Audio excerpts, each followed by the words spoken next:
¿Quién vive en Nicaragua? Gente que no vende patria. ¿Qué tal? Buenos días. Último viernes de agosto. 26 de agosto de 2022. Con Luis Enrique Guerrero y con Carlos José Hurtado. Bienvenidos a Sin Fronteras.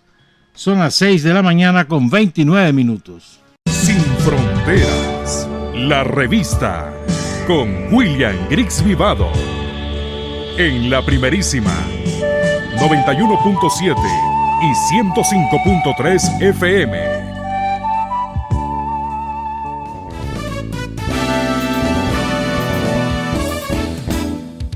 Sin fronteras para decir la verdad.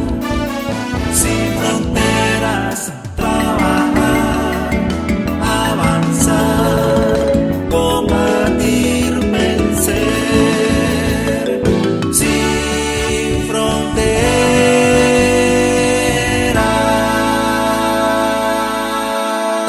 6 de la mañana con 34 minutos. Esta mañana nos vamos a dedicar a la historia, pero desde un punto de vista que creo que poco lo dominamos, ¿verdad? Y fue a partir, me encontré una frase, bueno, uno la lee, ¿verdad? Pero cuando releé encontrás otro valor. Una frase de Carlos Fonseca que es brutal, es brutal. Entonces a partir de ahí vamos a construir el programa de hoy. Solo te adelanto una cosa. ¿Vos sabías que en Centroamérica hubo en algún momento de nuestra historia 6 estados y no 5? Y no estamos hablando de Belice ni de Panamá. Hubo 6 estados. Y en algún momento de nuestra historia, en la época de Zelaya, hubo además un distrito federal que incluía el Golfo de Fonseca y que era autónomo del resto de El Salvador, Honduras y Nicaragua, por ejemplo. Es importante escarbar en la historia para entender lo que somos. Aunque después la vamos a volver a leer, pero quiero referirme a qué frase de Carlos Fonseca me estoy mencionando. Escuchen esto. Bueno, estas son frases extraídas del pensamiento de Carlos a lo largo de toda su vida, que fueron publicadas para 1986, si mal no recuerdo, cuando el 10º aniversario de su caída en combate en Boca de Piedra. Por cierto, a Boca de Piedra ya llegó la energía eléctrica. Enatrel tuvo que construir 32 kilómetros de línea para poder llevar la luz a Sofana, a Boca de Piedra y no me acuerdo qué comunidad más. 32 kilómetros de línea. A la puchica, eso es un trabajalal y una cuantiosa inversión que hizo el gobierno de Daniel Ortega, hermano. Pero hay energía eléctrica ahí. En Boca de Piedra, el sitio donde cayó Carlos Fonseca. En aquellos tiempos era montaña pura. Ya no. Entonces Carlos afirma lo siguiente, pero pongan cuidado por favor, y para que la reflexionemos esta frase, la vamos a decir varias veces. Las agresiones norteamericanas contra Nicaragua no solamente causan destrozos en lo material, sino que también repercuten en el patrimonio cultural y espiritual de los pueblos. Y aquí viene, oigan. Recuerden esto, que las agresiones repercuten en el patrimonio cultural y espiritual de los pueblos, ¿verdad? Y dice a continuación Carlos Fonseca, solamente así puede explicarse el olvido en que han caído muchas de las intervenciones de Estados Unidos en Nicaragua.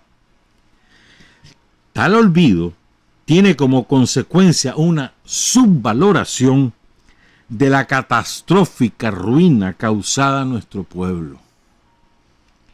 Esto tiene una importancia capital en mi opinión. O sea, ¿qué es lo que nos está diciendo Carlos Fonseca? Mira, a lo largo de la historia, las agresiones yanquis no solo es que nos destruyen, que nos roban independencia y soberanía, sino que además que nos roban memoria. Nos roban memoria porque nos destruyen espíritu y cultura. Y entonces resulta que caen en el olvido montones de cosas que nos han hecho los yanquis a lo largo de nuestra historia y ya las hemos reducido a 5 o 6 eventos. La guerra del 56 del esclavista William Walker y los traidores que lo trajeron. La destitución de José María Zelaya, el general. La intervención que culmina con el asesinato de Benjamín Celedón. Y ahí se quedan las tropas yanquis aquí. La intervención que expulsa a Sandino. Y la instalación del último marino, que es Somoza García. La guerra de los yanquis contra Nicaragua en los años 80. Y la guerra híbrida que han desatado los yanquis contra Nicaragua a partir del año 2017 más o menos, antes del golpe, 2017-2016. Pero no, te voy a ir contando cosas. Es impresionante. Cuando uno vuelve a repasar y dice, la gran puchica, si esto es así, no me acordaba, no sé qué. Pero quiero empezar de ese trabajo que se hizo en 1986, creo que fue en el 86 o en el 81, en el 5º aniversario, más bien en el 81. Sí, en el 81 fue, que lo publicó Barricada y después se hizo folleto. Sí, así fue. Entonces lo agruparon temáticamente. Entonces, en el tema que escogieron, que se llama imperialismo, antiimperialismo, hay como unas 15 o 17 frases que vos las podés leer de corrido como que si fuera un solo trabajo. Pero no, son extraídos de distintos documentos y entrevistas que ofreció Carlos Fonseca. ¿Estamos claros? Entonces, es corto, si no, no es nada del otro mundo, pero es importante tener esto como contexto. Y después nos vamos a ir a que conozcamos o que recordemos algunos eventos que hemos sufrido en Nicaragua a partir de la agresión yanqui, que no empezó en 1856. Te doy otro dato. Lo del canal no empieza con la ruta de 1848, 1850. No. Empieza muchísimo antes. Y no solamente Estados Unidos estaba involucrado, ni solamente Inglaterra. Ya van a oír quiénes más. Empiezo entonces con Carlos Fonseca y su pensamiento sobre imperialismo y antiimperialismo. Nicaragua es un país que ha sufrido a lo largo de más de 4 siglos la agresión y opresión extranjeras. Nicaragua afrontó junto con el resto de países de América Latina el dominio de la península ibérica. También sufrió en una región del territorio situado en la costa atlántica, en aquel tiempo así se le decía al Caribe, la dominación británica, que se prolongó hasta 1894, con la famosa, entre comillas, reincorporación de la Mosquitia que encabezó Rigoberto Cabeza, que era periodista también. Las intromisiones norteamericanas en Nicaragua parten, por lo menos, dice Carlos, de la promulgación de la insolente doctrina de Monroe en 1823, se prolongan hasta las agresiones armadas comprendidas entre 1854 y 1860, los atropellos en el resto del siglo XIX y las sangrientas intervenciones de las primeras décadas del siglo XX. Carlos Fonseca, recordemos que cae en combate en el 76. En 1848, recuerda Carlos Fonseca, se registra el primer tratado entre los gobiernos de Nicaragua y de Estados Unidos, lesionando los intereses de Nicaragua, y en 1854 y 1855 se registran las primeras agresiones armadas de Estados Unidos contra Nicaragua. Desde entonces hasta hoy se repite sin interrupción una larga serie de actos agresivos de todo orden. Hay algo importante, dice Carlos, y es el control de la vía interoceánica potencial que ofrece el país. Ese fue el motivo que llevó al poder yanqui a agredir a Nicaragua desde el siglo pasado. En 1848, en 1854, en 1855, se producen intervenciones armadas norteamericanas contra el país. Y hasta hoy no han cesado esas intervenciones que se han vuelto, desde que tienen a los Somoza como cancerberos, fundamentalmente políticas.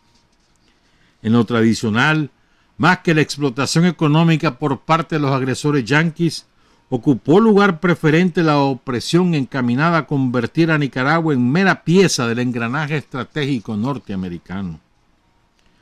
Junto con el saqueo de las riquezas nacionales, el imperialismo estadounidense se ha propuesto disponer a su antojo de la posición geográfica de Nicaragua y utilizar al país como base de agresión contra varios pueblos de América Latina.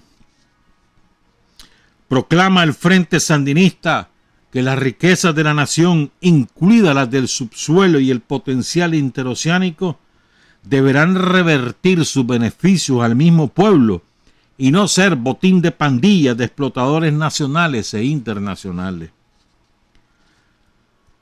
Nos enfrentamos a una sanguinaria fuerza armada reaccionaria como la Guardia Nacional, que conserva intactas las prácticas de crueldad que le inculcaron sus creadores, los infantes de Marina de Estados Unidos. Bombardeos de aldeas, degollamientos de niños, violación de mujeres, incendios de chozas con campesinos en su interior, la mutilación como tortura. Esas fueron las asignaturas que los profesores norteamericanos de civilización impartieron a la Guardia Nacional en el período de la resistencia guerrillera entre 1927 y 1932, que encabezó Augusto C. Sandino. Me voy a detener aquí un poquito. ¿De dónde sacan el conocimiento, la experticia en torturas el imperialismo norteamericano? ¿De dónde lo saca? Es sencillo. Cuando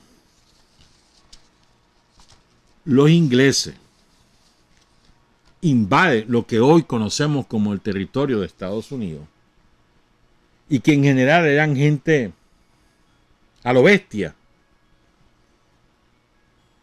esa gente aprendió de esos métodos en su propio país, porque así se trataban en las guerras civiles que hubo en la Gran Bretaña, de escoceses contra ingleses, de ingleses contra galeses, etc.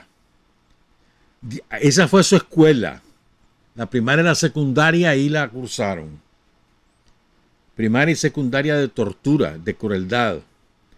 Y luego hacen la licenciatura, el máster y el doctorado en crueldad y tortura contra los indios que habitaban las tierras que hoy conocemos como Estados Unidos, y los horrores que allí practicaron. Eso de quemar chozas con campesinos adentro que practicaron aquí en Nicaragua en la guerra contra Sandino, eso lo aplicaban ellos contra los indios, contra los pieles rojas, contra los seminoles, contra todas las tribus que habitaban lo que hoy conocemos como Estados Unidos. Es importante. Y eso se fue transmitiendo de generación en generación entre ellos. Sus fuerzas armadas se constituyen sobre la base de los más crueles. Y los más crueles son los que llegan a ser los generales, que transmitían esos conocimientos. Y eso luego se aplica en las operaciones de intervención extranjera que realiza Estados Unidos en todo el mundo. Lo hizo en Filipinas, lo hizo en Indonesia. Y lo hizo en toda América Latina, completa. Entonces es importante tener esto en mente. Ellos son doctores, varias veces doctores, en distintas especialidades de tortura y de crueldad. Y lo pusieron en práctica en Nicaragua. Así le enseñaron a la Guardia Somocista y así le han enseñado a todos los ejércitos latinoamericanos y caribeños. Continúo. La impotencia del invasor por aniquilar a los heroicos guerrilleros se convertía en crueles represalias contra los pobladores indefensos. Niños de pocos años eran lanzados al aire, como el hijo de Santos López. Y la mamá del niño queda loca después de lo que vio, para que cayeran ensartados en las afiladas bayonetas de los soldados yanquis. Estas bestias tomaban de ambas piernas a niños campesinos hasta abrirlo y descuartizarlo. Según, esta es otra frase salvajada, oigan esta frase de Carlos Fonseca. Según la ley del imperialismo, el imperialismo provoca las guerras y después se arroga el derecho a cobrar las destrucciones que él mismo ha organizado. Fíjate bien, es una ley política, sociológica, no sé cómo decirlo, del imperialismo. Y miren lo que ha ocurrido. Esto lo dice Carlos Fonseca en los años 60, a partir de lo que hace en Vietnam y en Corea. Pero es que lo mismo fue hacer a Irak y se robó la máxima cantidad posible de riqueza para cobrarse su intervención increíble. Destruye el país y después cobra.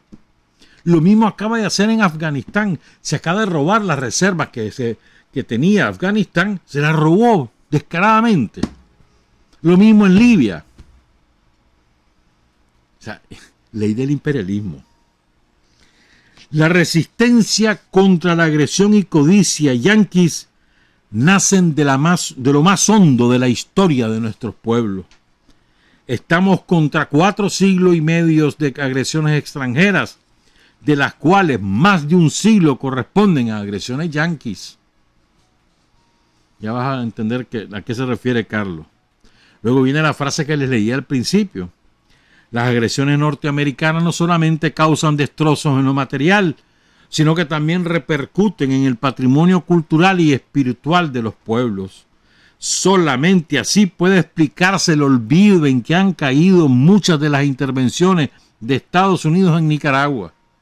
Tal olvido tiene como consecuencia una subvaloración de la catastrófica ruina causada a nuestro pueblo. Toda una conjura reaccionaria tramada por el imperialismo y acatada por los vendepatrias se ha propuesto sepultar en el olvido las seculares y sangrientas agresiones cometidas por colonialistas e imperialistas sucesivamente y sufridas por Nicaragua, particularmente las frecuentes y brutales arremetidas yanquis, ocultando asimismo la reiterada y heroica resistencia armada del pueblo a la vez contra invasores y traidores.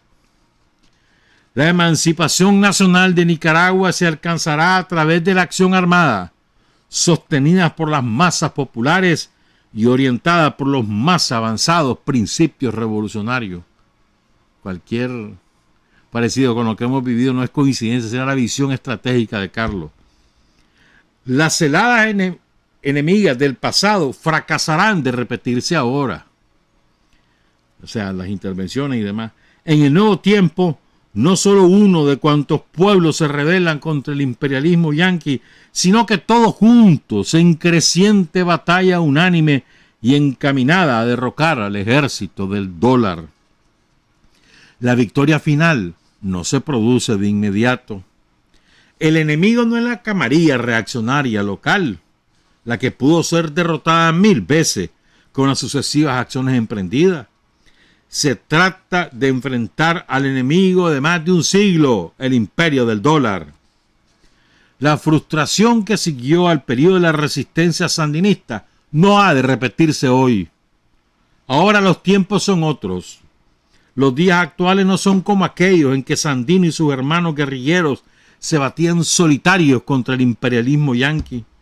Hoy los revolucionarios de todos los países sojuzgados se lanzan o se preparan para librar la batalla contra el imperio del dólar. Aunque es poco lo que queda por hacerse, se siente como nunca en la historia el crujir de los cimientos del dominio imperialista en América Latina, en África, en el mundo entero. Hasta ahí estas reflexiones de Carlos, repito, son extraídas de múltiples escritos del jefe de la revolución y de entrevistas o de proclamas que él escribió a lo largo de toda su vida, más o menos desde 1957 hasta 1976, casi 20 años. Entonces, sobre esta base, para que no olvidemos lo que nos ha pasado, miren, hay una obra monumental, extraordinaria, muy poco conocida en Nicaragua, escrita por el gigante Gregorio Seltzer. Y no estoy hablando de Sandino de Hombres Libres, y no estoy hablando del Pequeño Ejército Loco, no. Es una obra publicada después que él murió, pero él la hizo a lo largo de décadas, la fue haciendo. Porque Gregorio Seltzer y su esposa, que también ya falleció, Marta Ventura, eran extraordinarios investigadores y acumulaban recortes de periódicos, libros, no solo periódicos de América Latina, sino también de Europa, de Estados Unidos, y fueron extrayendo con una paciencia franciscana, dirían los católicos, extrayendo todo aquello que era importante o que reflejaba un evento político de trascendencia para América Latina, y construyeron una obra de 4 tomos, que se llama Cronología de las Intervenciones Extranjeras en América Latina, que empieza con la colonia y termina en 1990. Esto salió publicado en el 2010, lo publica la Universidad Nacional Autónoma de México. Pero él escribió incluso su prólogo, el prólogo que es un prólogo extensísimo y buenísimo del libro. Entonces te va extrayendo eventos a lo largo de todos estos años que gravitaron sobre Centroamérica, sobre México, sobre Colombia, sobre Venezuela, sobre toda Sudamérica, sobre Cuba, sobre todo el Caribe. Y es una joya, hermano. Te invito a buscarlo. Son 4 tomos. La edición impresa es bellísima. ¿Verdad? Y hay que tener paciencia. Claro, eso no es para leer de corrido, eso no es una lectura narrativa, ¿no? Son hechos por fecha o por año, según. Cuando él no encontraba la fecha exacta, entonces lo ponía sabía que era tal año, entonces le ponía sin fecha. Pero es una cosa extraordinaria. Entonces de ahí yo extraje lo referido a Nicaragua. Pues es un trabajo importante, pues, o sea, te lleva tiempo. Y construí la primera parte, solamente es hasta 1842. Y aquí van a oír, ojalá que nos dé tiempo, son las 6:57, van a oír cosas que yo te aseguro que muy pocos de nosotros conocían. ¿Estamos claros? Recuerden, este hombre Gregorio Seltzer nació en Argentina en 1922. Poco después de cumplir los 69 años, él decide quitarse la vida cuando los médicos le dicen que tiene un cáncer de hueso que ya se ha regado por todo el cuerpo. Entonces él decide quitarse la vida. Probablemente más que por no sufrir, él también por no hacer sufrir tanto a su esposa, a Marta. Marta después, muchos años después, se vino a vivir a Nicaragua y aquí falleció en Nicaragua hace como 5 años más o menos. Más o menos. Los dos extraordinarios, los dos, chiquitines. Marta renunció a ser pintora por dedicarse a esta obra de Gregorio Seltzer. Escribió 47 libros. Y yo no sé cuántos artículos habrá publicado Gregorio Seltzer, pero es que eran tantísimos. En la jornada, en el día, en el financiero, en aquellos años.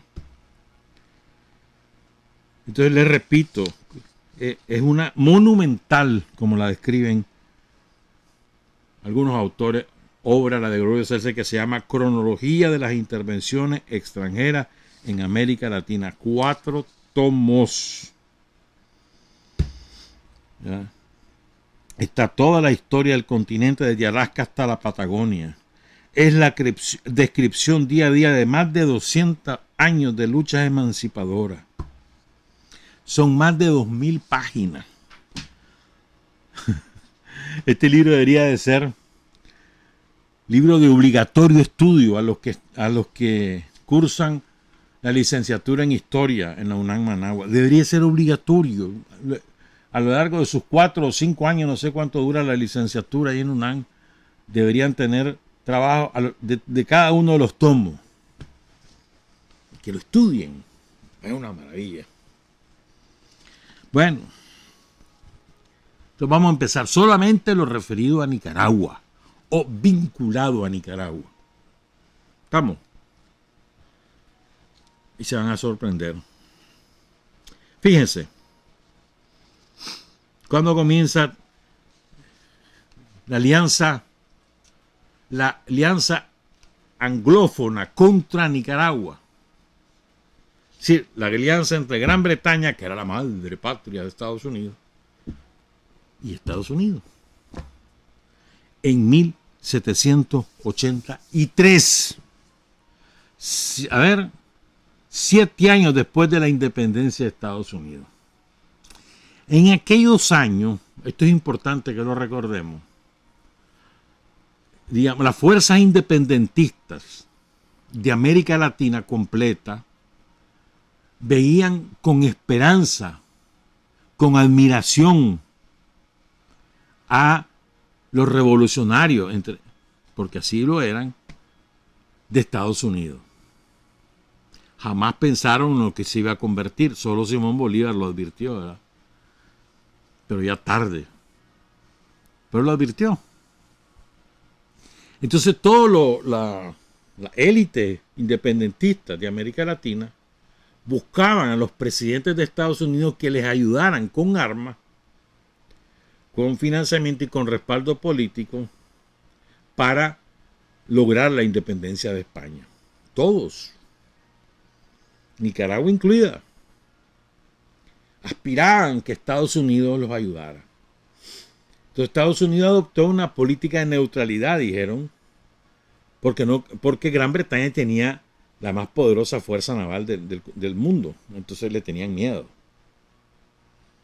Y España era el imperio en declive. Había estado en guerra con Gran Bretaña. Habían destruido toda su flota. Y al final, después, Estados Unidos decía aliarse con España. Mateo. Pero bueno, esto es importante tenerlo en cuenta. O sea, Estados Unidos en aquellos años era un referente revolucionario. Entonces, los criollos que habitaban en América, en Nicaragua en particular, admiraban lo que habían hecho y querían que los apoyaran. ¿Estamos claros? Inglaterra quería ir recuperando su fuerza, ocupando arbitrariamente un enorme pedazo de Centroamérica. Ya van a escuchar eso a lo largo de esta exposición. Entonces, pongan cuidado. En 1783 y luego en 1786, con 3 años de diferencia, nos recuerda, esto es aparte, nos recuerda Emilio Álvarez Montalbán, que ya falleció, que fue político conservador, fue canciller de Nicaragua, con Alemán, si mal no recuerdo. Con Alemán, sí. con alemán fue, no fue con alemán. No me acuerdo con cuál de los somocistas fue, pero fue canciller de Nicaragua. Pero el tipo fue un estudioso también de la historia. Entonces, él recuerda lo siguiente. El rey de... Oigan esto. Hizo un trabajo sobre Belice muy bonito, Emilio Álvarez. Muy bonito, muy fundamentado. Lo que pasó con Belice es una historia que chorrea sangre. El rey de España, como natural señor de estas tierras, Centroamérica, hacía las divisiones territoriales como le venía en gana, como rey absoluto. Y así hemos visto que le quitó al reino de Guatemala parte importantísima de su territorio para darle en comodato al rey de Inglaterra. O sea, es tuya, explotarla, pero la soberanía es mía. Hacer lo que querrá, sacarla, saquearla, administrarla, pero yo soy el dueño. Así se la dio, que es toda la parte de Belice, de lo que hoy es Belice, ¿verdad? Sin plazo y sin pagar nada. Así fue.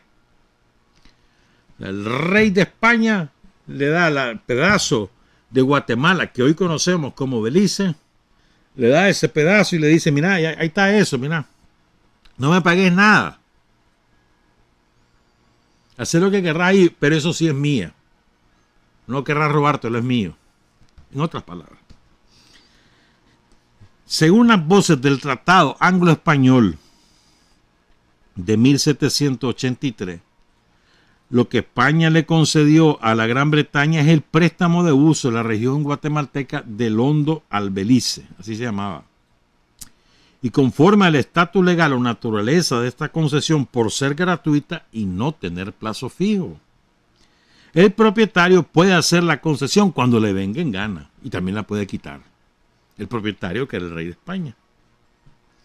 Se dice expresamente en el convenio de 1783 que España otorga la concesión a que la licencia se contrae al exclusivo objeto de corte de maderas tintorias, o sea, las maderas preciosas. Devastaron los bosques de Belice. Y de que se mantendría inviolada la soberanía española en dicho sector. En ese mismo tratado de 1783 se confirma expresamente que España no renuncia a su soberanía sobre Belice. Y Gran Bretaña se comprometió a no construir fortalezas ni a fundar poblaciones, ni siquiera a cultivar las tierras. O sea, lo que le daban eran las tierras, ese pedazo de territorio, el Hondo Belice, para que sacara toda la madera que quisiera. Era para construir barcos y casas. ¿Estamos claros? En el 1786 se suscribe la Convención Anglo-Española, en la cual se amplía la concesión hacia el sur. O sea, hasta ese año era un pedacito hacia el norte. Después, en 1786, la amplían hasta el río Sibún, que es ahora la mitad de Belice. Más tarde la expandieron hasta donde es hoy. ¿Verdad? Y ya le autorizan a Gran Bretaña a hacer vivienda y también cultivar la tierra. Sin embargo, ratifican que el territorio de ellos, de los españoles. ¿Estamos claros? Esto es importante. Entonces, ¿qué pasa? El 24 de diciembre de 1814, Inglaterra y la Capitanía General de Guatemala, es decir, España, firman un tratado en Madrid y ratifican estos tratados. Ya van a entender por qué les estoy diciendo esto. Porque ahí, o sea, España le deja pisar Centroamérica a Inglaterra, ¿verdad?, para que saquee las tierras de Belice, y a partir de Inglaterra van a oír todo lo que hace, sobre todo contra Nicaragua. Pero es a partir de ahí, de la ocupación de lo que hoy conocemos como Belice.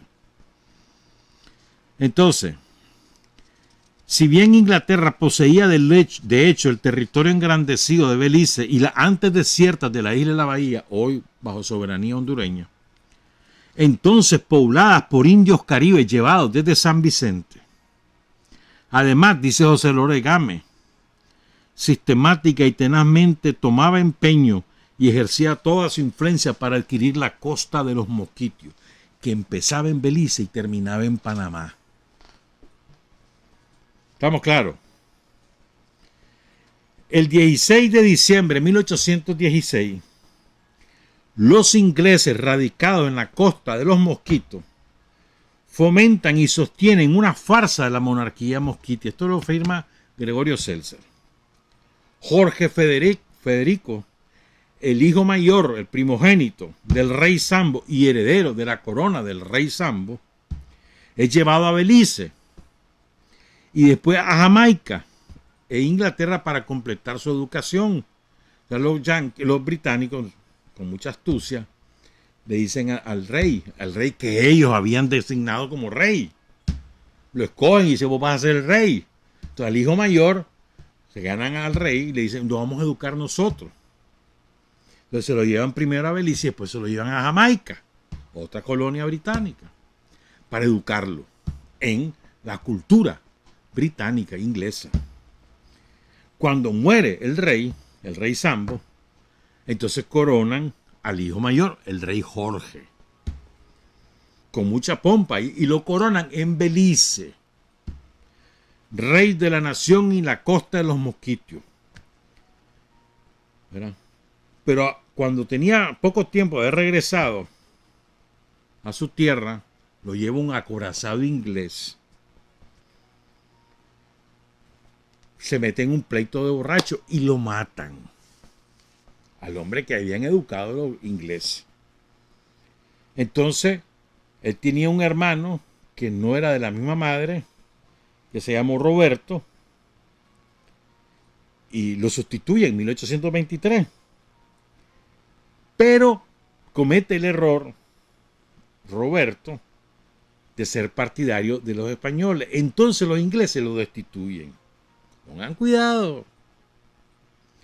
Y ponen a un negro de pura raza que tenía pocos años de haberlo traído de África, los ingleses, lo ponen de rey y lo bautizan como Jorge Federico II. Si tienen paciencia me van a entender por qué les estoy contando esto. Vamos ahora con esto. Fíjense bien, esta es la primera vez que aparece la posibilidad de un canal interoceánico en Nicaragua, como mencionaba Carlos Fonseca. Es el 8 de abril de 1823.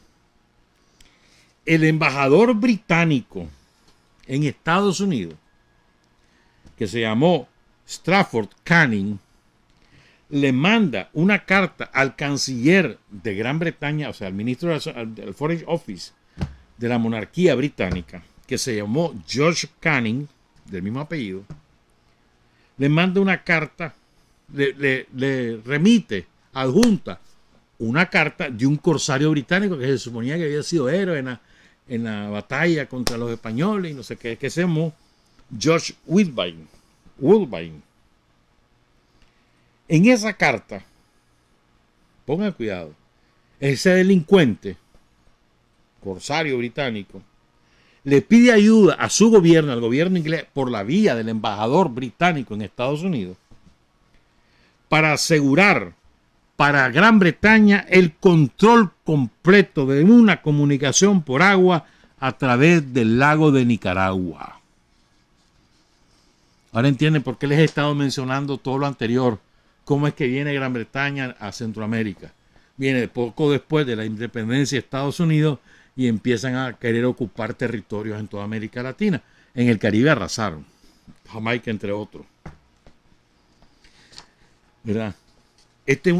Si no el primero, uno de los primeros antecedentes del interés de Gran Bretaña en la comunicación interoceánica en Centroamérica.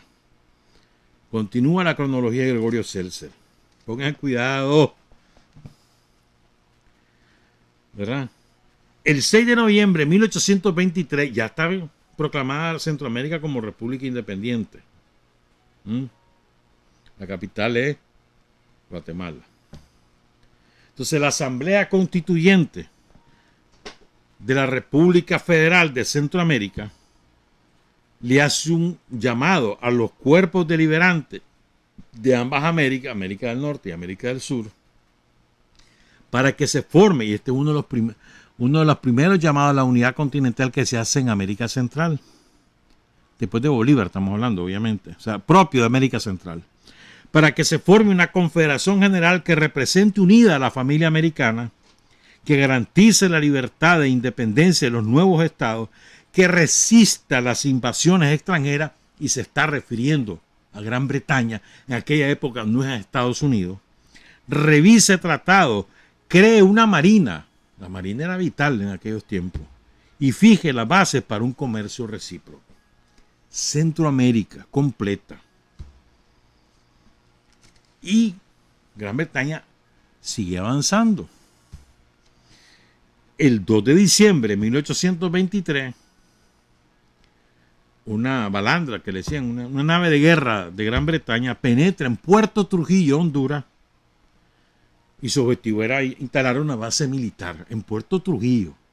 O sea, se van avanzando de la costa nororiental de Guatemala, el Hondo Belice, avanzan hasta Puerto Trujillo, Honduras, ya con intenciones de ocuparlo fijamente como su territorio, como su colonia,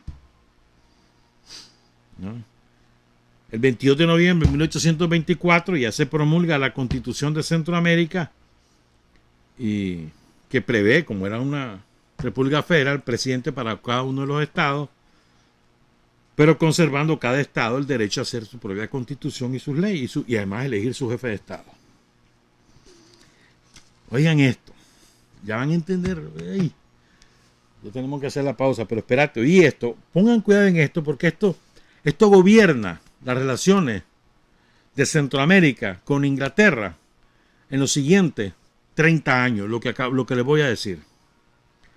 El 31 de diciembre de a finales de 1825, la Federación Centroamericana suscribe con Inglaterra un préstamo por 7.142.857 pesos fuertes.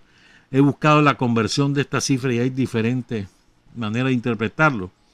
Algunos dicen que esto equivaldría a más o menos 5.000 millones de dólares actuales. Otros dicen que más, pero bueno. Entonces, Centroamérica firma este préstamo con Inglaterra para pagar la deuda que tenía Centroamérica con España. ¿Estamos claros? Allí mismo, en 1825, un tal general MacGregor, británico, oigan esto, le arrebata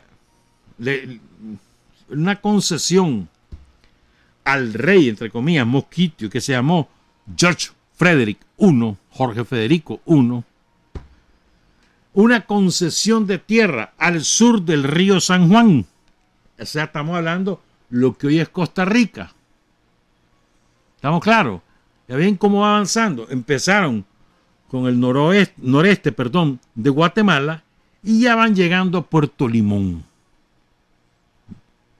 por este invento de la mosquitia, ¿verdad? Sobre las cuales la mosquitia supuestamente tenía jurisdicción por las alianzas que habían establecido los misquitos con los indios Poyas con Y. Luego viene Gran Bretaña, cuando obtiene esta concesión del rey George Frederick I, le vende ese pedazo a una compañía inglesa, cuyo propósito es construir una nueva nación desde el sur del río San Juan hasta Puerto Limón y quizás un poco más para allá, lo que hoy es Puerto Limón, hasta Belice. ¿Estamos claros?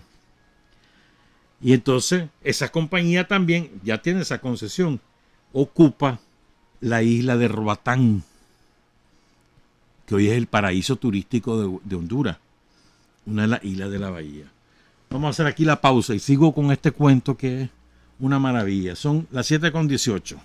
Hay hombres que luchan un día y son buenos. Hay hombres que luchan un año y son mejores. pero hay hombres que luchan toda la vida. Esos son los imprescindibles. 7:21, me da vergüenza, Marcio. Pero bueno, Marcio está pidiendo que se vea mañana el programa que hizo sobre la historia de la jerarquía católica en Nicaragua. Mañana a las 2 de la tarde en el canal 4. El canal sandinista. Ese canal 4 era las dificultades que ha pasado a lo largo de toda esa historia. Eso es para contarlo alguna vez. En los años 90. Y se mantuvo. Y los periodistas trabajaban por amor al arte, hermano, porque era... Y se mantuvo. Y miralo ahora. Saludo a Marcio, pues, Marcio Vargas Arana. Sigo. No se me aflijan, que esto está que chorrea. Vos has oído hablar de la ciudad de Cañas, ¿verdad? En Costa Rica, ¿verdad que sí? Eso se llama así porque el canciller de Centroamérica se llamó José María Cañas, que después fue presidente de ellos. Entonces, el 8 de febrero de 1825, el canciller de Centroamérica, José María Cañas, oigan esto, repito, hay que ubicarse en el contexto histórico. 1825. ¿Estamos claros? O sea, hace 49 años que Estados Unidos se liberó de Gran Bretaña. Apenas 49 años, ni 50, pues. Y entonces, el canciller de Centroamérica, José María Cañas, le ofrece a Estados Unidos la participación de Estados Unidos en un proyecto de canal interoceánico por la provincia de Nicaragua, bajo la dirección de Estados Unidos, y le sugiere la firma de un tratado que asegure perpetuamente los beneficios de ese canal a Centroamérica y a Estados Unidos. 8 de febrero de 1825. El 22 de abril de ese año, el gobernante Henry Clay de Estados Unidos le da instrucciones al representante de Estados Unidos en Centroamérica, cuyo nombre era William Miller. Oigan esto. Para que, sin rechazar la amistosa proposición de José María Cañas, cuya aceptación se difiera hasta que se quiera nueva información, evalúe qué facilidades ofrece Centroamérica y su estado de población, o sea, cuánta gente y quiénes son, para construir el canal y cuál es el cálculo de su costo. Añade que lo que al presidente, porque Henry Clay, que era el secretario de Estado, que lo que al presidente John Quincy Adams desea es llegar a estar en posesión de una información tan amplia como para que le sirva de guía a las autoridades constituidas de Estados Unidos para determinar qué le corresponde a sus intereses y deberes. O sea, en otras palabras, le dicen al embajador, mira, anda a explorar. Anda a ver qué es eso. A ver qué condiciones nos están ofreciendo. ¿Cómo es esa gente? ¿Quiénes son? ¿Qué hacen? Me recoges toda información, se la paso al presidente para que ahí tomen una decisión. En otras palabras, eso es lo que le mandan a hacer a este tal William Miller. Al día siguiente de 1825, el 23 de abril, hacen una farsa, los británicos. Gregorio Celso lo denomina una ceremonia farsesca. Un coronel que fue nefasto, británico, que se llamó Alexander MacDonald, era el superintendente, es decir, el gobernador, el dueño de Belice, de Belice hasta Puerto Limón. Corona, nombra un nuevo rey. Al sambo, es decir, mezcla de misquito con negro, Robert Charles Frederick. Pero, como este muchacho era proclive le gustaba el guaro de la época, whisky, ya comenzaba. Entonces, McDonald's lo que hacía era mantenerlo borracho todo el día, todos los días del mundo. Eso está documentado. No son cuechos. ¿Verdad? Centroamérica, ya para entonces había declarado que Belice era parte de Centroamérica, que eso no era Gran Bretaña, y que todo lo que denominaban la costa de los mosquitos, el reino de los mosquitos, eso era de Centroamérica, que Centroamérica no le reconocía a Gran Bretaña ningún tipo de derecho. ¿Estamos? Ahí van a oír por qué es tan importante esto. Ese año, en diciembre, en 1825, el 5 de diciembre, se firma el primer tratado de amistad con Estados Unidos. Tratado de amistad entre Estados Unidos y Centroamérica. La clave de ese tratado es que Estados Unidos le reconoce la independencia a Centroamérica, que incluye a Belice y toda la costa caribe de Centroamérica. O sea, estoy diciendo a la Gran Bretaña, yo no te reconozco a vos, pese a que Gran Bretaña era la potencia militar dominante en el mundo. En ese mismo año, ya se había promulgado la doctrina Monroe, América para los americanos, que era dirigida en aquellos años contra Gran Bretaña, contra España, contra Francia, contra Portugal, que no se metieran aquí, porque esto era de ellos. Después eso se convirtió, esa doctrina Monroe, en que América para Estados Unidos.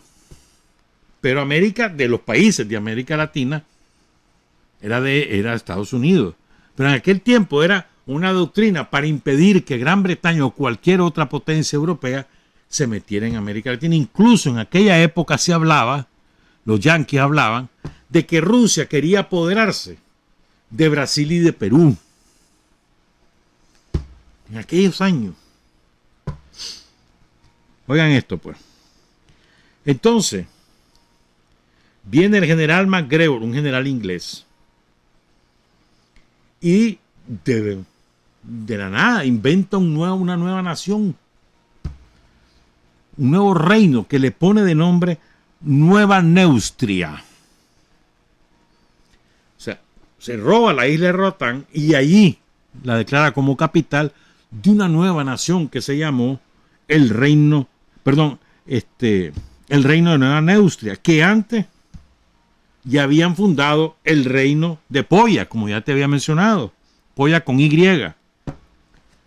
Incluso había difundido, nos cuenta Gregorio Seltzer, un panfleto ahí en Londres que se llamaba La Constitución de la Nación Poya.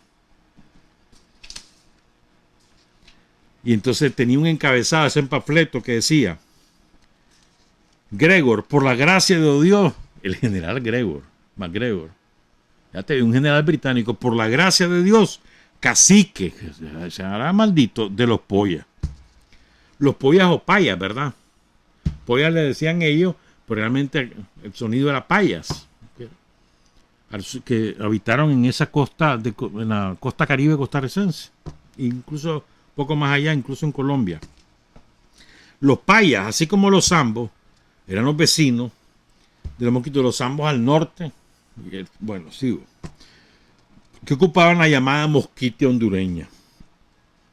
Ahí fue donde se instaló el flamante cacique inglés, MacGregor, general británico.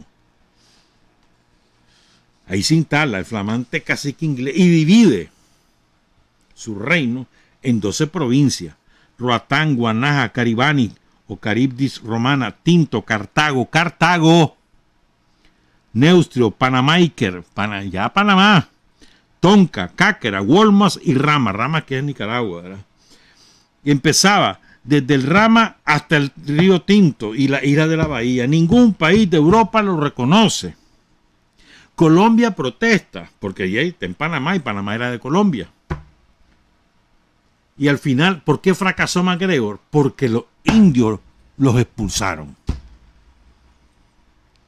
Murieron un montón de mercenarios británicos que había traído ese maldito aquí a colonizar. Por la peste y porque los indios los sacan. Por eso fracasó.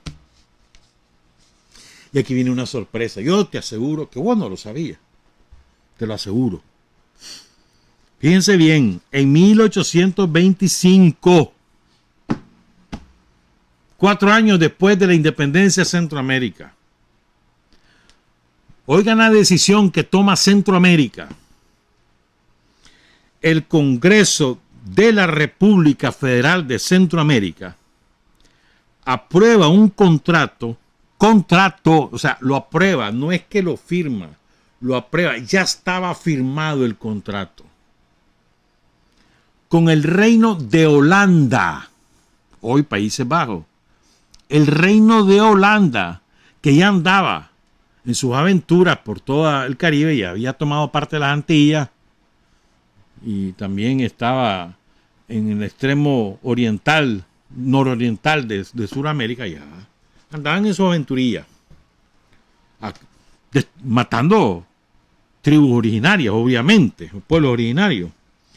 Entonces, el Congreso de la República Federal de Centroamérica aprueba un contrato firmado con el Reino de Holanda para construir el canal interoceánico a través de Nicaragua. Holanda. Siempre habíamos dicho que eran los británicos y los gringos. Holanda. ¿Estamos claros? Entonces Estados Unidos se chivea porque se lo habían ofrecido a ellos. Pero como ellos, vamos a ver, vamos a estudiar, no sé qué, entonces llega una empresa holandesa, avispado, yo te hago el canal. Y dice, de verdad, sí, yo te lo hago. Firman un contrato, firman el contrato, lo aprueba el Congreso y viene Estados Unidos y se chivea. Y manda rapidísimo a un diplomático que se va a encargar de cabildear para impedir que ese canal se haga, que no lo hagan los holandeses. ¿Estamos claros? 1825. El 31 de mayo de 1826, John O'Reilly, el primer cónsul inglés en Centroamérica acreditado en Guatemala. Este hombre fue clave, este tipo fue clave para sembrar la discordia. Se alió con la jerarquía católica, que era aristócrata, que eran españoles traídos a Centroamérica. Entonces, con los obispos y los arzobispos, se alía con ellos y era sembrar la discordia entre salvadoreños, guatemaltecos, hondureños, nicaragüenses, ticos, para que nos peleáramos entre todos y que eso se terminara pulverizando. Ese tipo, John O'Reilly, y otro después que llegó después, junto con los jerarcas católicos. Entonces, este individuo, John O'Reilly, cónsul en Centroamérica de Gran Bretaña, le manda una carta a su canciller, George Canning. Poco después murió este hombre. ¿Ya? Y ya para entonces, ya Centroamérica anuló el contrato con Holanda. Y ya firmó un contrato con la empresa Palmer & Company de New York para construir un canal por territorio de la República de Centroamérica. Y ese éxito lo atribuye el cónsul británico tanto a la mayor actividad e intriga de los agentes de Estados Unidos respecto al agente británico, como a la debilidad e indecisión del presidente centroamericano. Se lo arrincona a los gringos. Ya habían reconocido los gringos la independencia de Centroamérica. Y ellos se ponen bravos porque les habían ofrecido el canal. Y después viene Centroamérica y como aquellos no le pararon bola a los yanquis, entonces viene Centroamérica con legítimo derecho. Vámonos, aquí vienen los holandeses, vámonos, hagamos el canal con los holandeses. Se arrechan, presionan. Y el debilucho que estaba presidente, no me acuerdo quién estaba presidente de Centroamérica en ese momento, entonces termina cediendo, anulan el contrato con Holanda y lo firman con la empresa Palmer & Company de New York. ¿Estamos claros? 1826, 31 de mayo. Poco después, esto lo quiero mencionar por dos razones. En junio, el 22 de junio de 1826 ocurre un evento histórico el famosísimo Congreso Anfitriónico, que lo organiza Simón Bolívar. En esa época todavía Santander andaba con Bolivia. Santander, el gran traidor, el que separa lo que hoy es Colombia de la gran Colombia. El origen de todo ese comportamiento oligarca, antipueblo, anti todo, de lo que es la clase dominante de Colombia. Entonces empieza en Panamá, y Panamá, que era parte de Colombia, el Congreso Anfitriónico. Entonces ahí llegan delegados de la Gran Colombia, de México, de Perú, de Centroamérica, llega un Nica, Pedro Molina, y Antonio Larrazábal, que era de Guatemala.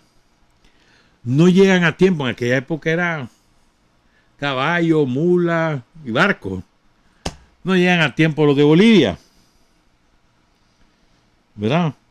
Argentina también iba a venir allá a Panamá, pero no le dio tiempo de designar a sus delegados porque estaba en guerra contra el Imperio de Brasil, que era Portugal. Brasil era la colonia de Portugal en América Latina. ¿Estamos claros? Gran Bretaña y Holanda, lo que conocemos hoy como los Países Bajos, nombran delegados como observadores al Congreso de Bolívar.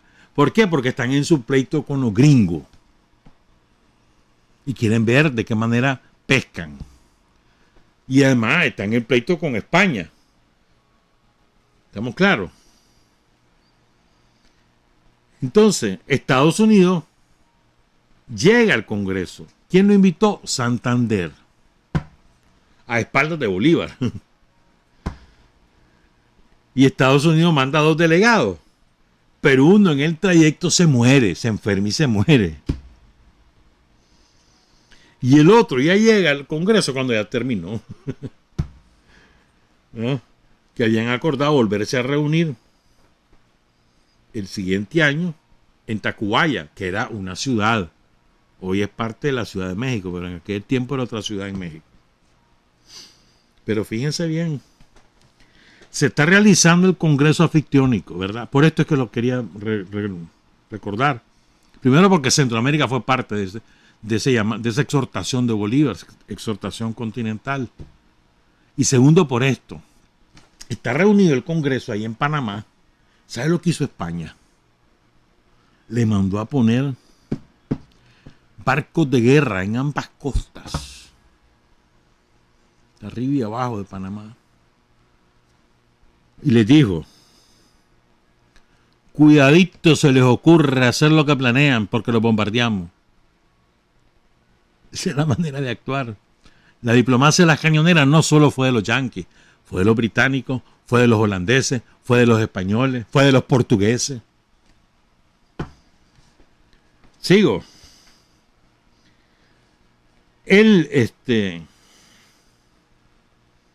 Oigan, este es buenísimo esto.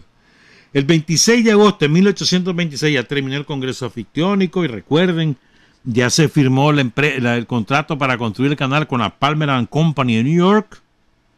Entonces, el 26 de agosto de 1826, Charles Vaughan, Vaughan creo que se dice, que era el embajador del Reino Británico en Washington, le manda a decir a su canciller George Canning,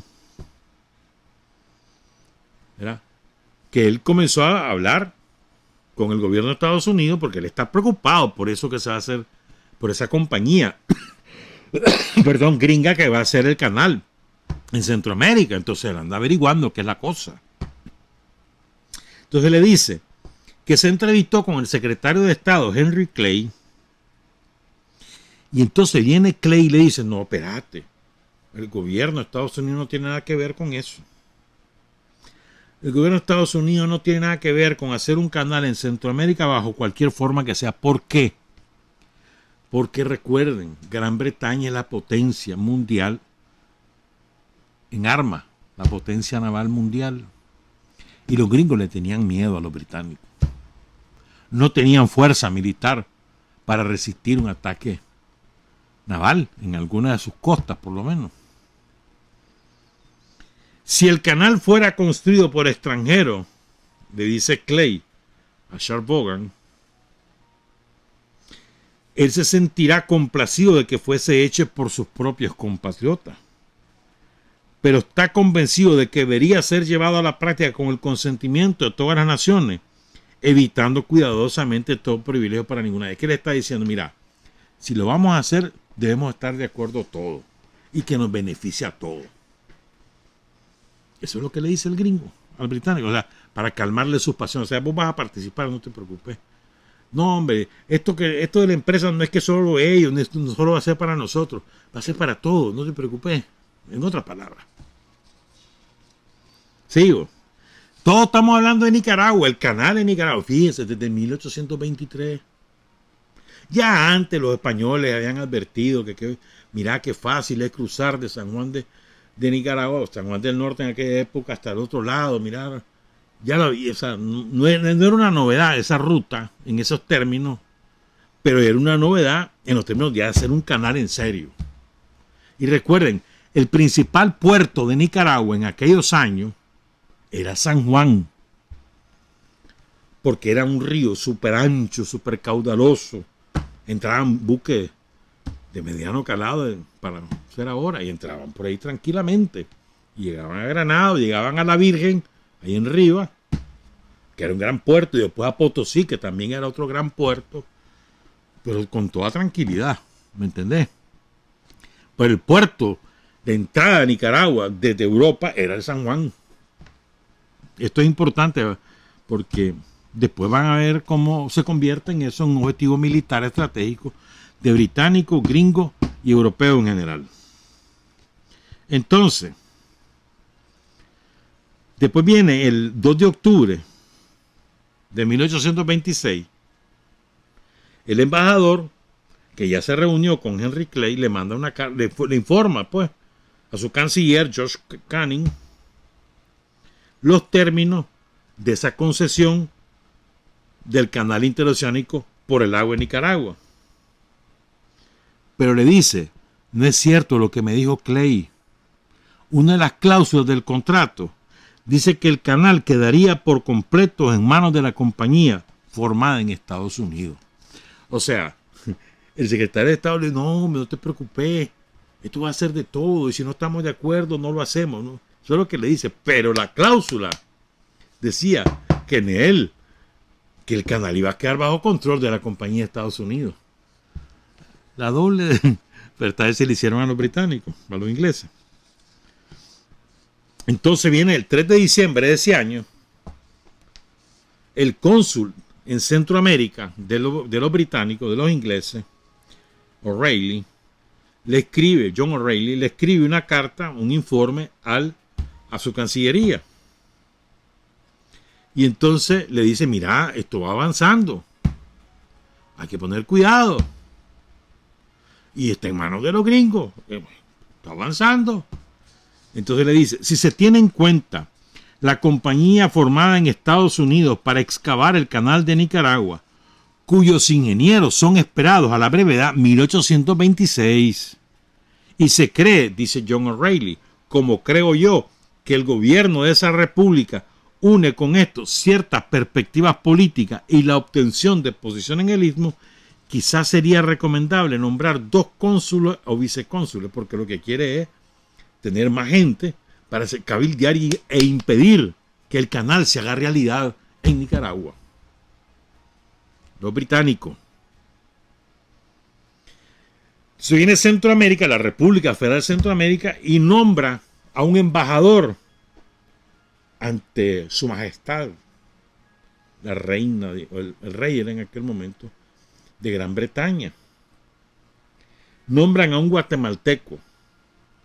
Guatemalteco es un decir, porque después les cuento eso. Ya no va a dar tiempo de contar esa parte, quizás el lunes. El guatemalteco se llamó Marcial Cebadúa, ¿verdad? Lo mandan a Londres, pero nadie en Londres, ninguna de las autoridades lo quiso recibir. ¿Sabes por qué? Porque la condición que impuso el rey de Gran Bretaña era que si querían que lo recibiera, el rey o la reina, no, ya había muerto la Isabel, Estaba Jorge, creo, de rey. Creo. Entonces, le dice, si vos querés que yo te reconozca, le dice el Imperio Británico, si vos querés que yo te reconozca, vos tenés que renunciar a Belice porque Belice es mío. Y no lo reciben. ¿Ah? Belice, que para ellos ya Belice en aquella época era todo lo que denominaban el reino de la Mosquitia. Entonces, no lo reciben al hombre, nadie es embajador. Esto que les voy a leer es muy bonito, es poco conocido. Es la opinión de Alexander von Humboldt. Humboldt, lo han oído mentar, ¿verdad? Ese fue un geógrafo naturalista, ahora le dirían ecologista, así le dirían ahora, fue astrónomo. Además era un hombre humanista, podríamos decir. Nacido en Berlín, en aquella época era Prusia, o sea, era prusiano, no era alemán en términos del Estado alemán, que son muchos años después que se forma, ¿verdad? Pero más o menos era germánico, pues. Entonces, un famoso escritor dramaturgo alemán que se llamó Johann Eckermann le manda una carta, o sea, se escribe pues con otro poeta llamado Johann Wolfgang Goethe, nada más y nada menos. Goethe. Lean, busquen ahí en Google y van a ver. Se escribe Goethe, Goethe. Busquen y van a ver quién, o sea, clase de personalidad. Van a hablar de Nicaragua, van a oír. Entonces le escribe Eckermann a Goethe, le recuerda lo que decía Alexander von Humboldt sobre lo del canal. Y oigan qué clase de visión la de Humboldt. 1826, Humboldt ya lo había escrito años antes. Bien, le dice Eckermann, perdón, le dice Goethe, no es al revés, perdón, me he equivocado. Goethe le dice a Eckermann. Goethe le dice a Eckermann. Goethe hablando de Nicaragua. Bien, le dice, todo esto está reservado para lo futuro y para un grande espíritu de empresa. Pero hay una cosa cierta. Los resultados incalculables que tendría para la humanidad civilizada o incivilizada, como nos trataban, la apertura de un canal que permitiese pasar del Golfo de México al Océano Pacífico con buques del tipo más grande. Me sorprendería, sin embargo, que Estados Unidos desaprovechara la oportunidad y no tomara en sus manos la empresa. Hay razones para creer que esa potencia incipiente, 1827, con su resolución de dar marcha hacia el oeste, antes de 30 o 40 años ocupará y poblará los extensos territorios que se hallan más allá de las montañas rocallosas. Y así fue. Cuando se roban Texas, cuando se roban New Orleans en guerra contra los franceses, después se roban toda la parte occidental de México, California, Arizona, Nuevo México, Nevada, y después ocupan militarmente Florida, que está en manos de España, y allí hacen una masacre en misericordia contra los indios seminoles. Eso fue espantoso lo que hicieron en Florida. Bueno, entonces dice von Humboldt, es de suponer también que en la costa del Pacífico, donde la naturaleza ha formado la rada más amplia y segura, nacerán gradualmente, miren qué clase de visión la de Humboldt, nacerán gradualmente importantísimos centros de comercio que establecerán relaciones entre China y las Indias Orientales, por una parte, y Estados Unidos por la otra. Si esto sucediera, no solo estará dentro de los límites de lo deseable, sino de lo necesario, que los buques mercantes y de guerra mantengan entre las dos costas de América del Norte una rápida comunicación imposible con el cansado, desagradable y costoso viaje por el Cabo de Hornos, en la punta sur de América del Sur. Había que ir a dar la vuelta, que se iba un barco que salía de Gran Bretaña y quería ir a la costa de California, como atravesar en diligencia el extenso territorio norteamericano de este a oeste, eso era muy tardado y de mucho peligro, entonces mandaban los barcos a dar la gran vuelta y después subían por las costas del Pacífico hasta California. Entonces era una necesidad estratégica de Estados Unidos hacer el canal porque era muy costoso eso. Entonces lo repito, dice von Humboldt, es absolutamente indispensable para Estados Unidos pasar del Golfo de México al Océano Pacífico. Y creo que lo harán. Lo está diciendo casi 100 años antes de que, 85 años antes de que se inaugure el canal de Panamá. Quisiera vivir para verlo, dice von Humboldt, pero no me alcanzarán mis días. En último lugar, dice, quisiera ver a los ingleses poseyendo el canal de Suez. Y así fue. Así fue. Para que vean. Sigo con algunas otras cosas, a ver hasta dónde da. 18 de marzo de 1827. El cónsul del Reino Británico, del Imperio Británico en Guatemala, John O'Reilly, le mandó una carta al canciller, a su jefe, George Canning, feliz de la vida, pegando alarido, porque el hombre de la empresa que había firmado con Centroamérica para hacer el canal, de la empresa Palmer & Company de New York, ese piche, el dueño de esa empresa, ¿verdad? Se robó los reales que le había dado distinta gente para hacer el canal y se fue de Nueva York, huyó. Ladrones siempre en toda la historia, ¿verdad? En aquella época $80,000, hermanito, por Dios. Fácil. $80 millones por ahí podría ser ahora. Estamos hablando de hace casi 200, no más. Bueno, sí, casi 200 años, 195 años. Se roba los $80,000 y huye. ¿Ah? ¿Y qué pasaba? Que detrás de esa empresa de New York, con el contratista, detrás estaba el embajador de Estados Unidos en Centroamérica. Era socio, John Williams, y se queda sin reales y sin canal. Porque el tipo agarra los reales y a saber para dónde agarró. Entonces está feliz el británico con eso que ha pasado. Ya no van a hacer los gringos del canal en Centroamérica, en Nicaragua. Incluso en esa estafa hubo un piche que pidió William Phillips, que era el cónsul. Perdió $3,000 de la época. En la infame estafa por el canal le escribe John Clay, Henry Clay, el secretario de Estado de Estados Unidos, a John Williams, que era el cónsul allá en Guatemala.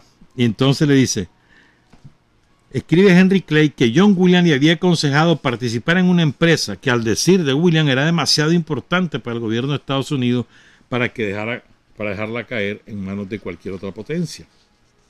O sea, para evitar que los británicos la agarraran, había que hacerla por Estados Unidos. Aunque oficialmente el gobierno de Estados Unidos le dice a los británicos, no te preocupes, no lo voy a hacer yo solo. Si la hago, es que va a hacer con vos. Mentira. El 5 de abril de 1830, Gran Bretaña sigue avanzando en Centroamérica. Y ya se ocupan, ya están en Puerto Trujillo y después ponen una base en Roatán. La isla de Roatán. ¿Verdad? Entonces vienen los ingleses de Belice y reclaman que hay unos negros que han huido de Belice, que son esclavos, que los han llevado desde África, los han secuestrado en África, han matado a su familia en África y secuestran a los más jóvenes, mujeres y varones, y los traen a Belice. Estos huyen y se van a meter a Roatán. Roatán, Centroamérica la reconoce como propia y Belice también. ¿Ah? Entonces el gobernador de Roatán, centroamericano, se niega a devolverle a los esclavos que han huido de Belice a los británicos. Aunque los británicos ya ocuparon militarmente la isla de Roatán, pero es la isla. Roatán se llamaba toda la zona. Entonces le dice, no, yo no te devuelvo a los esclavos. ¿Verdad? Porque son libres. Con solo haber venido a Centroamérica, ya son libres porque nosotros no reconocemos la esclavitud. Entonces, en 3 de junio de 1830, los británicos, furiosos, ¿verdad?, toman posesión de toda la zona militar, posesión militar, desalojan a la guarnición de Centroamérica, a los colonos matan a lo que sea y otros los obligan a huir, les prohíbe regresar a la zona de Roatán, no solo a la isla, a toda esa zona.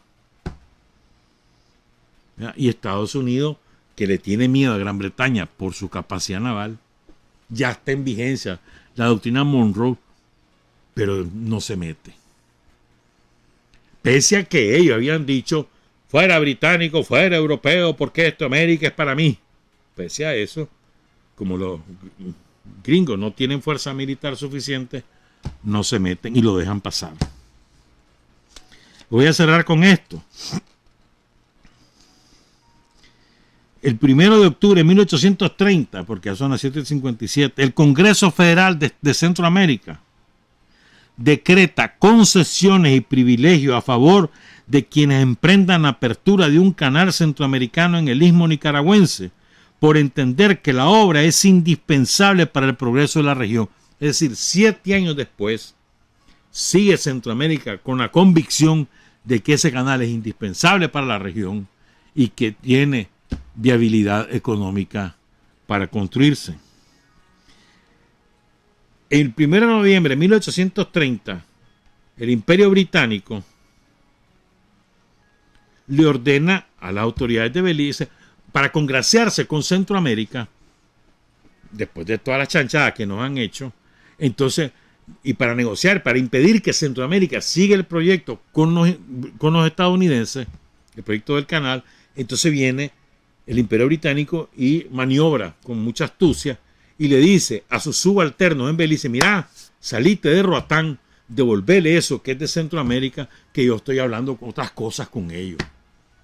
Entonces le devuelven Roatán y toda la zona a Centroamérica, el Imperio Británico.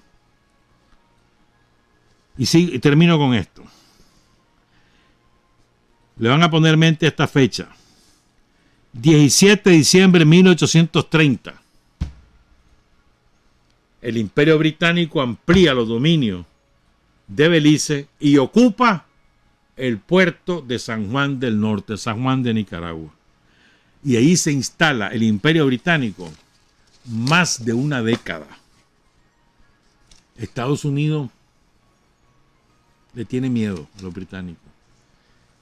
Hasta San Juan del Norte, y ahí ocupan los británicos, que era el principal puerto de Nicaragua. Ahí seguimos el lunes, si es que no hay otras cosas de las que hablar. Son las 8 de la mañana. Trabajar, avanzar, combatir, vencer. Patria y libertad. Revolución es sentido del momento histórico. Es cambiar todo lo que debe ser cambiado. Es igualdad y libertad plenas. Es ser tratado y tratar a los demás como seres humanos. Es emanciparnos por nosotros mismos y con nuestros propios esfuerzos. Es desafiar poderosas fuerzas dominantes dentro y fuera del ámbito social y nacional. Es defender valores en los que se cree al precio de cualquier sacrificio. Es modestia, desinterés, altruismo, solidaridad y heroísmo. Es no mentir jamás ni violar principios éticos. Es convicción profunda de que no existe fuerza en el mundo capaz de aplastar la fuerza de la verdad y las ideas. Revolución es unidad, es independencia, es luchar por nuestro sueño de justicia para Cuba y para el mundo, que es la base de nuestro patriotismo, nuestro socialismo y nuestro internacionalismo.